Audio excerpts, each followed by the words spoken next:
À ma gauche, un pitbull volcanique, entraîneur incontrôlable, t-shirt moulant et bras tatoués. À ma droite, un stratège habité, tacticien visionnaire, un poil obsessionnel et compulsif. L'Argentine dans le sang et le foot dans les veines. Des tempéraments opposés mais la même obsession du ballon rond et du jeu. Jorge Sampaoli et Marcelo Bielsa sont liés par une vision du foot commune.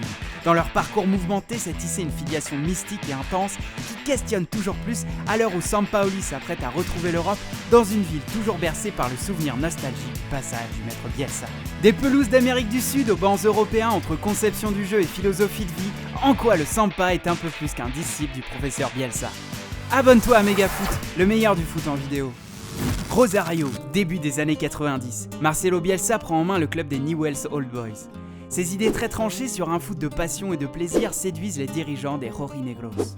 Dans les rangs du club, un joueur ambitieux et besogneux, Jorge Sampaoli se brise le tibia péroné et achève toutes ses chances de devenir professionnel. Échec et tourment pour l'un, début de la gloire pour l'autre, Bielsa dresse le club des lépreux de Rosario jusqu'au titre de champion, 2 saisons consécutives sous les yeux attentifs d'un Sampaoli en reconstruction. Il écoute le maître et commence à se former au métier d'entraîneur. L'école Bielsa n'existe pas encore mais il en est déjà un élève assidu. Walkman sur les oreilles, le Sampa fait ses footings avec au creux des tympans les analyses de Bielsa. Une admiration que les résultats sportifs et le jeu développé par les joueurs de Bielsa ne font que renforcer. Les deux hommes sont liés en premier lieu par cette ironie constante du destin et ces chassés croisés qu'ils n'ont eu de cesse de cultiver. Si nul n'est prophète en son pays, Bielsa l'a été à Rosario avant de l'être au Chili. Tiens, la sélection chilienne, voilà un premier fait d'armes qu'ils se partagent. Avoir contribué à la montée en puissance d'une sélection et de sa génération dorée. Bielsa le bâtisseur, Sampaoli le diffuseur. De 2007 à 2011, El Loco entreprend une révolution en sélection. Il instaure un schéma tactique en 3-4-3 basé sur une adaptation systématique à l'animation offensive de l'adversaire.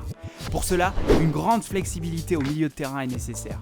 Grand principe des préceptes du natif de Rosario, le glissement d'un milieu dans son axe central en phase offensive, le fameux 3-3-1-3.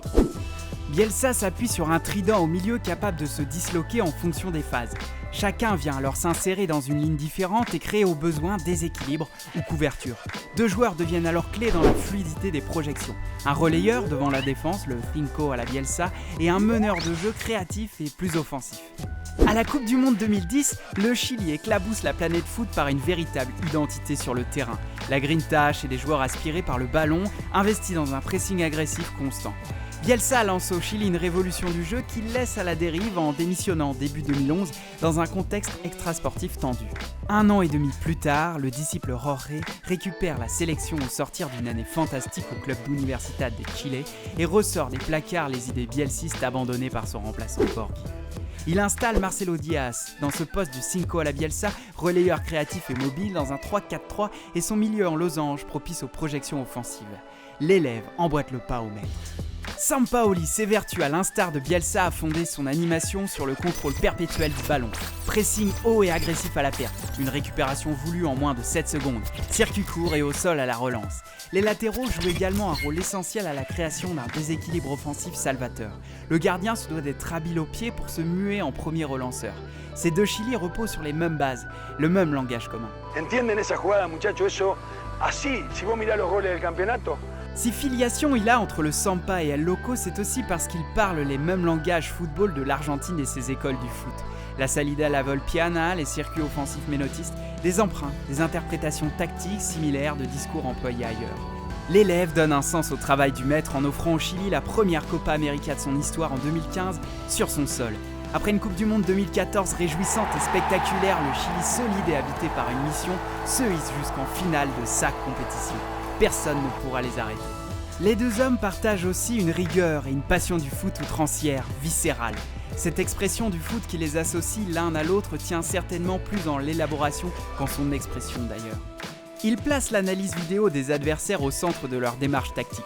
Capable d'imposer aux joueurs des séances vidéo interminables, Sampaoli souhaitait même faire breveter pour la sélection chilienne un logiciel de simulation tactique basé sur les bases de données des jeux vidéo FIFA et PES. Un moyen pour lui de permettre à ses joueurs de parfaire leur maîtrise des schémas jusque dans leur canapé.